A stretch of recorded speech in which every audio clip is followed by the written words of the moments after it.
Hi, friends. As I have often said, the reason most people embark upon any spiritual path is the same reason other people work to accrue wealth and material possessions, build a reputation and accomplishments, seek love, or use drugs and alcohol. They think these will lead to happiness, ongoing, reliable peace and happiness. Spiritual paths seem to promise permanent peace and joy, all knowingness, and a permanent end to all suffering. And because it's often delivered with certain religious and spiritual trappings, love and oneness with all, compassion, meditating on seminal sounds or supreme being, performing sacred rituals, surrendering self-concern in the service of others, it's usually glorified as being more noble than any of those other worldly pursuits.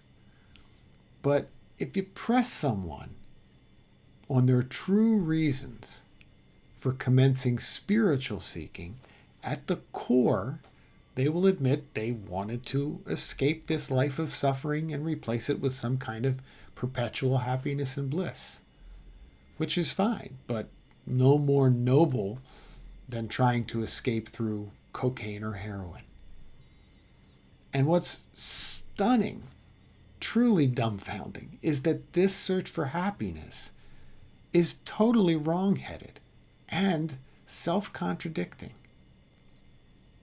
I always ask people, before you had the desire to seek happiness from any of these pursuits, or felt some need to do something to find fulfillment, how were you? Eventually, everyone will confirm, well, fine. I wasn't happy, but I wasn't unhappy either, just neutral. So you were peaceful, sort of resting in peace, in just what is. Yes. Then there was a thought or feeling. I'm not fulfilled, or I'm not happy enough, not pleasured enough. And you began seeking the next pleasure or state that could confer happiness, hopefully sustained happiness. Yes. So you left behind your state of ease and general well-being out of a desire to attain something more elevated, joyful, or euphoric. Yes. Next, I ask if they eventually got their object of happiness, the thing they thought would bring deep and continued pleasure and peace. Okay, what happened next? It was wonderful, very fulfilling and satisfying. For a while. Then I noticed I wasn't as interested and found myself looking for what's the next thing. I got bored. Sometimes mere moments after I achieved the first thing. That emptiness reappeared. It even felt justified, like, hey, isn't that what life's about? Finding the next stimulus, the next fulfillment, the next blissful state or enlightenment experience? Okay, so you went from feeling neutral to feeling unfulfilled, spent all kinds of effort, hard work, and time, sometimes years or decades, finally got what you wanted, and then felt meh, and started all over again, rinse and repeat. Yep. So we can see the fundamental flaw and the endless tail chasing in this kind of happiness seeking. One of my first teachers had a sagely motto. He said, "Let nothing disturb your peace." He was starting from the assumption that you already have peace. You actually are peace, which is irrefutable. it's confirmed by anyone who probes their pre-seeking state with unflinching honesty. So he said, simply let nothing disturb that. No thought, no feeling, body sensation, mood, plan, or grasping to the contrary. Simply be at peace. He was right. All those years I spent chasing fame and fortune, thinking that would make me happy. All those spiritual books, scriptures, teachers, and methods I worked with, trying to regain that which I had never lost.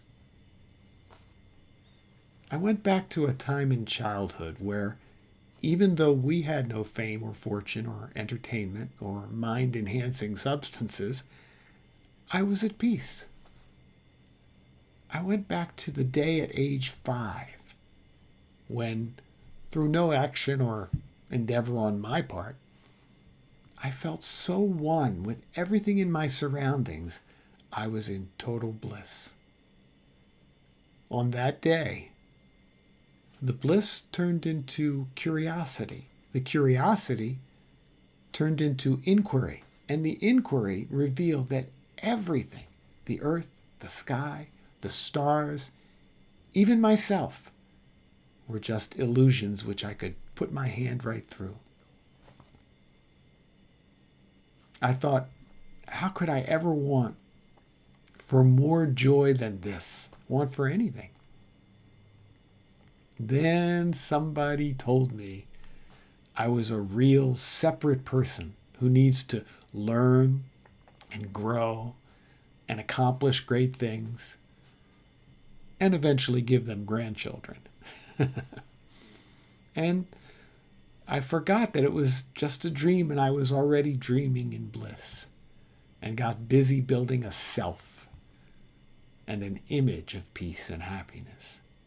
It took me decades to stop searching and studying and striving, to let go of the lie told to me that being was not enough. And when I finally did, there it was, waiting for me. The happiness and freedom, total liberation that I experienced unquestionably as a child. It was always there, waiting.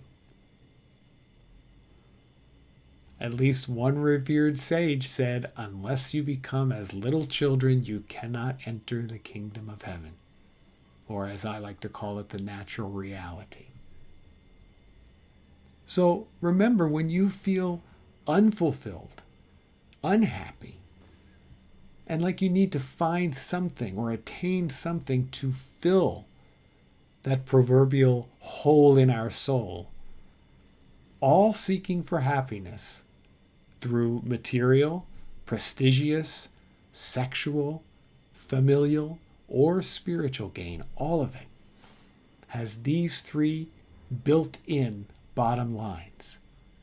1, prior to seeking and yearning, you were fine, peaceful, in stasis. You were what is. Then your mind deceived you into thinking you needed to get something, attain something. 2, if you achieve your goal, dream, or attainment, you may temporarily feel very happy and fulfilled, but the feeling never lasts.